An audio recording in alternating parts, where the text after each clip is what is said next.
បាទសួស្តីបងប្អូនថ្ងៃនេះខ្ញុំមកបង្រៀនអ្នកទាំងអស់គ្នាអំពីរបៀប download ហ្គេមថ្មីចេញថ្មីហ្នឹងគឺ Matcha Melon អានោះត្រូវអត់ទេហ្គេមនេះអញ្ចឹងរបៀបនៃការ down ហ្គេមហ្នឹងយកមកលេងទី1អ្នកទាំងអស់គ្នាត្រូវតែមានកម្មវិធីនេះសិនគឺ Steam អញ្ចឹងដើម្បីអាចលេងហ្គេមហ្នឹងបាននៅក្នុង macOS យើងត្រូវពាក់ព័ន្ធជាមួយ Mac យើងត្រូវតែមានប្រភេទពួក chip M1 ឡើងมันអាចលេងមួយ game នឹង smooth ហើយជាដំបូងយើងត្រូវមាន Steam អញ្ចឹងដើម្បីមាន Steam យើងត្រូវបង្កើត account Steam សិនដើម្បីអាចលេង game ហ្នឹងបានណាអញ្ចឹងយើងចូល website មកដើម្បី download Steam នេះយកមកប្រើដើម្បីប្រើប្រាស់ដើម្បីចូលទិញ account ហ្នឹងអញ្ចឹងអូខេឥឡូវចូលមកច្រមមកដល់អញ្ចឹងអ្នកនេះអាចវាយមក Matcha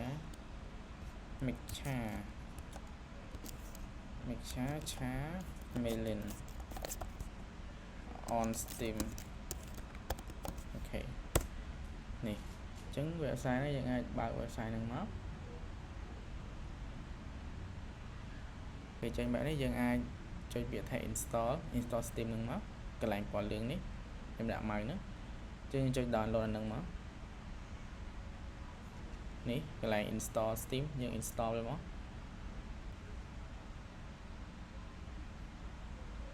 ចំពោះ MacBook ពេលយើង download ហើយយើងអាច double click នៅលើ file ហ្នឹងមកអញ្ចឹងកន្លែងនេះយើងគ្រាន់តែទាញ Steam ហ្នឹងដាក់ក្នុង application មកគឺវានឹងដំឡើង auto តែម្ដងអញ្ចឹងខ្ញុំមិនបាច់ឡើងទេព្រោះខ្ញុំមានហើយគឺ MacBook វាស្រួលវាចាំបាច់ចុច install ច្រើនយើងគ្រាន់តែ select លើវាហើយ off មកអញ្ចឹងណាអញ្ចឹងអាហ្នឹងគឺ application ហ្នឹងយើងអាចបានឡើងបានអញ្ចឹងខ្ញុំឡើងខ្ញុំមិនឡើងទៀតទេអញ្ចឹងឥឡូវខ្ញុំចូលទៅរបៀបបង្កើត Steam តែម្ដងអញ្ចឹងចូលមក Steam មកអូខេកន្លែងនេះពេលយើងមាន account យើងអាច log in តាមហ្នឹងមកតែបើអ្នកអត់ទាន់មាន account យើងអាចចុចមកកន្លែងក្រោមនេះ create account វាឲ្យយើងដាក់ email អញ្ចឹងអ្នកទាំងអស់គ្នាអាចដាក់ email អ្នកទាំងអស់គ្នាទៅហើយអ្នកទាំងអស់គ្នាអាចគ្រីសនេះចាំមើលអញ្ចឹងឧទាហរណ៍ email មួយសិនសូមចាំតិច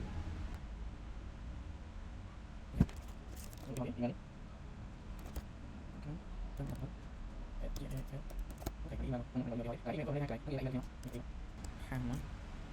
តែនេះយើង Cambodia ត្រូវហើយកន្លែងយើងគ្រីសនេះអូខេអញ្ចឹងអ្នកនរគ្នាត្រូវតែមាន email នៅក្នុងទូរស័ព្ទដៃ email មួយហ្នឹងដើម្បីយើងចុចចូលទៅបាទឥឡូវយើងចូល email យើងឃើញពាក្យថា Steam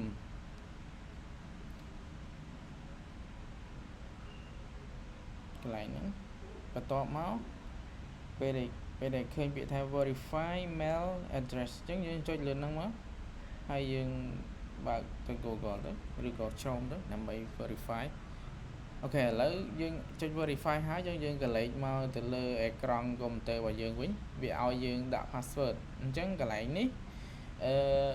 ឈ្មោះគឺយើងប្រើឈ្មោះរបស់យើងមកយើងចង់ដាក់អីគេឧទាហរណ៍ឥឡូវខ្ញុំឧទាហរណ៍ថាខ្ញុំនេះណាអូខេ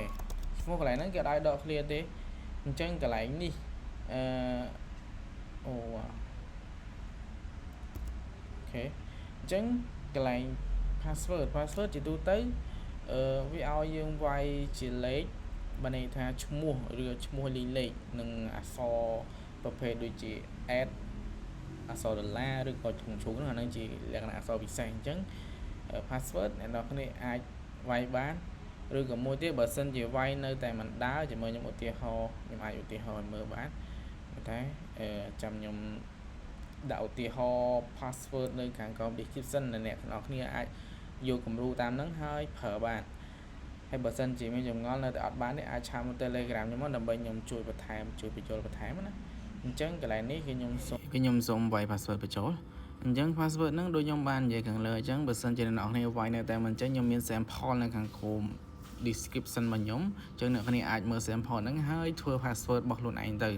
បាទអញ្ចឹងឥឡូវនេះខ្ញុំបានវាយ password ត្រូវហើយអញ្ចឹងគឺវានឹង access ចូលនៅក្នុង system របស់វាគឺបានន័យថាជឿយើងបង្កើត account បានជោគជ័យហើយ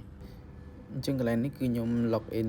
account ខ្ញុំចូលពេលដែល log in ទៅវានឹងផ្ញើលេខ code ទៅក្នុង email អញ្ចឹងអ្នកគ្នាអាចយកលេខ code ហ្នឹងយកមកវាយចូលបញ្ចូលទៅក្នុងហ្នឹងទៅវានឹង access ចូលទៅក្នុង account ហ្នឹងដោយជោគជ័យឯងអញ្ចឹងវាដែលគ្នាaccess ជោគជ័យអ្នកគ្នាអាចចូលទៅទិញ game ហ្នឹងបានហើយបន្ទាប់ពីទិញបានហើយយើងអាចយក game ហ្នឹងទៅaccess ចូលក្នុង game make.com នៅក្នុងប្រព័ន្ធ iOS ទើបអាចយើងលេង game ហ្នឹងបានណាអញ្ចឹងទៅទៀតខ្ញុំនឹងបង្ហាញពីរបៀបចូលទៅ download កម្មវិធីសម្រាប់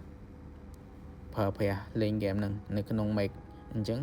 ខ្ញុំនឹងកាត់វីដេអូចេញទៅឥឡូវខ្ញុំ log in ចូលសិនអូខេឥឡូវគឺខ្ញុំបាន account Steam ហើយគឺខ្ញុំ log in បានហើយ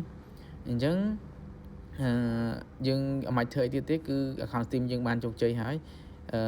យើងចាំតែចូលទៅក្នុង library ដើម្បី download game ហ្នឹងយកមកទិញ game ហ្នឹងយកមកលេងទៅហើយពេលដែលយើង download វាជោគជ័យហើយអស់គឺយើងនឹងបើបញ្ជាក់ទាំងអស់គ្នាម្ដងទៀតកន្លែង library ហ្នឹងយើងអាចចូលទៅ search ឈ្មោះ game ហ្នឹងមកដើម្បីចូលទៅទិញហើយពេលដែលយើងទិញរួចរាល់យើងនឹងយក game ហ្នឹងយើងបានឲ្យថាយើងយក account Steam យើងដែលបានទិញ game ហ្នឹងហើយយកទៅភ្ជាប់ជាមួយនឹងgamemake.com ដែលយើងបាន download តិចទៀតខ្ញុំនឹងប្រាប់របៀបទៅ download កម្មវិធីហ្នឹងដើម្បីដាក់ចូលនៅក្នុង Make របស់យើងដើម្បី connect ជាមួយនឹង Steam ដើម្បីលេងអញ្ចឹងឥឡូវនេះគឺយើងចូល download ឬក៏ទិញប៉ុន្តែដោយសារវីដេអូនេះខ្ញុំអត់បានប្រាប់របៀបទិញ game ហ្នឹងទេអ្នកនររបៀបទិញគឺស្រួលទេបើសិនជាអ្នកនរអត់យល់អត់ចេះទិញអាចតាក់ទងមកខ្ញុំដើម្បីខ្ញុំទិញឲ្យក៏បានឬក៏អ្នកទាំងអស់គ្នាសួរនាំថាត្រូវធ្វើមិនខ្ញុំនឹងប្រាប់អ្នកនរគ្នាតែដើម្បីទិញយើងត្រូវមានវីសាកាតដើម្បីទិញណាអញ្ចឹងឥឡូវយើងនឹងចូលទៅពីរបៀបទៅចូលទៅ download gamemake.com ដើម្បីយកមកប្រើប្រាស់ដើម្បី connect ជាមួយនឹង game Steam នឹងលេងបានអូខេឥឡូវយើងចាប់ដើមចូលទៅអ្នកនរគ្នាឥឡូវហ្នឹងយើងចូលមកជាប់ដដែលមកយើងវាយពាក្យថា gamemake.com អញ្ចឹងយើង search ចូលទៅ website gamemake.com បន្ទាប់ពី search ពាក្យហ្នឹងមកវានឹង load មកអញ្ចឹងសូមរងចាំតិចដោយសារតែ internet ខ្ញុំរៀង slow វីដេអូនេះរៀងយូរបន្តិចប៉ុន្តែអូខេឥឡូវយើងបានចូលដល់ system ហើយអញ្ចឹងយើងយកពាក្យថា download ហ្នឹងមកអញ្ចឹងយើង download បានហើយអញ្ចឹងរបៀប download និង install ដូចខ្ញុំប្រាប់ដូចពីដើមវីដេអូដូចកម្មវិធី Steam អញ្ចឹងគឺដូចគ្នាទេយើងគ្រាន់តែទាញ app ហ្នឹងមកដាក់ចូលក្នុង application វានឹងinstall auto តែម្ដងគឺវានឹងអត់ចាំបាច់ដូច Windows ទេអញ្ចឹង Make គឺវាស្រួលអញ្ចឹងឥឡូវយើង download វាសិនមកអូខេឥឡូវយើង download ពេញហើយឥឡូវយើង double click លើ app ហ្នឹងមក app file ដែលយើង download ហើយហ្នឹងគឺយើងទាញដដែលមកទាញចូលដាក់ក្នុង application មកអាហ្នឹងនឹងរបៀប install នៅក្នុង Make យើងទាញអញ្ចឹងមកគឺវានឹងapp ហ្នឹងគឺយើងបានតម្លើងជោគជ័យអូខេឥឡូវយើងចាប់ដើមទៅបើក app ហ្នឹងមកដើម្បីយើង connect ជាមួយនឹង Steam ដើម្បីលេងបានអញ្ចឹងឥឡូវយើង open សិនមកអូខេឥឡូវយើងចូលដល់ Steam យើងរកពាក្យ library ហ្នឹងគឺអាសញ្ញា4ជ្រុងតូច4ជ្រុងដែលខ្ញុំយកមកប៉ះហ្នឹងអូខេយើងចុចលើវាហ្នឹងមកអញ្ចឹងកន្លែងហ្នឹងយើងយកពីកន្លែង search ឈ្មោះ game ហ្នឹងមក search ហើយវានឹងចេញ game ហ្នឹងដើម្បីឲ្យយើង download អញ្ចឹងណាដោយសារខ្ញុំ download ហើយអញ្ចឹងវាមានពាក្យថា play យកហ្មងអញ្ចឹង game ហ្នឹងគឺខ្ញុំអត់ចាំបាច់ download ទៀតទេដោយសារខ្ញុំ download ហើយអញ្ចឹងអ្នកនរគ្រាន់តែចុច download មកនៅពេល download ហើយអ្នកទាំងអស់គ្នាគ្រាន់តែ connect account Steam ដែលយើងបានបង្កើតមុនហ្នឹងជាមួយនឹង game ហ្នឹងទៅយើងចុចពាក្យថា play ទៅគឺវានឹងលេងតែម្ដងអញ្ចឹងខ្ញុំឧទាហរណ៍ថាខ្ញុំទៅ download game ផ្សេងឧទាហរណ៍នេះពេលដែលយើងអត់ទាន់ download គឺវាចេញពីអញ្ចឹងយើងគ្រាន់ចុច download ទៅ game ហ្នឹងពេលដែលយើង download ហើយយើងអាចលេងបានហើយអញ្ចឹងយើងចុចពាក្យថា play ទៅដើម្បីលេងអញ្ចឹង game ហ្នឹងដោយសារខ្ញុំ download ហើយខ្ញុំអត់ត្រូវការដើម្បី download ម្ដងទៀតដោយសារមេវាធំដែរអញ្ចឹងកុំឲ្យវីដេអូវាយូរអញ្ចឹងខ្ញុំសូមមិនប្រាប់ពីរបៀប down ទេតែអ្នកនរអាចនេះបានគ្រាន់តែចូលទៅគឺវានឹងឲ្យឃើញពាក្យថា download តែម្ដងនៅពេលដែលយើង connect account Steam ហើយគឺវានឹងមានពាក្យថា download game ហ្នឹងអញ្ចឹងបើមានចម្ងល់ផ្សេងដែលពាក់ព័ន្ធថាធ្វើមិនកើតអីអាចតាក់ទងមក Telegram មកដើម្បីសួរព័ត៌មានបន្ថែមហើយឆ្ងល់អីអាចសួរខ្ញុំបានឥឡូវខ្ញុំនឹងចូលទៅលេង game ហ្នឹងទាំងអស់គ្នាហាប់ហ្នឹងមកយើងចុច play មក những cái châu lên làm đồng chứ bọn mình dùng ao tham mình vô lại nè trang telegram như bạn làm vậy số mình bật thay để mình từ cực cắt cực lùi cực cãi bóng này còn là bóng trong chat số ai số ba là phần nhà đi chẳng cái này nhé cho nó cứ nâng cho lên game đồng nhưng chẳng thì tới game những cái hiện tại như này ok hả lớp ba đấy chấm mình lộ cho game đồng